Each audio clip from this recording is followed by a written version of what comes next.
Still in the Southern Islands right now, on Mayaguana, ASP Marcus Sands says residents are grateful they were spared, even though they brace for the worst. Mayaguana, in my estimation, fare pretty well. We just had minor damages to most of the roofs.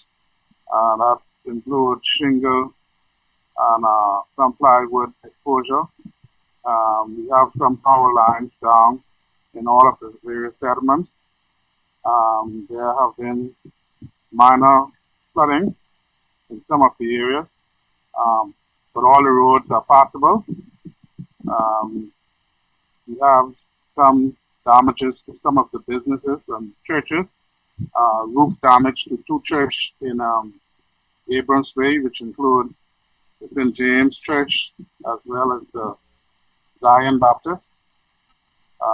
There are roof damages to the one hotel that is on the island, Mayaguana.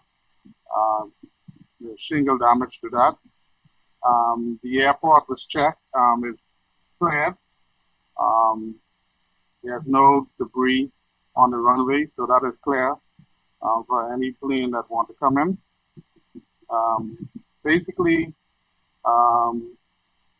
Mayaguana had minor damages throughout the three settlements, which include Parksville, Abrams Bay, and Deptford Bay.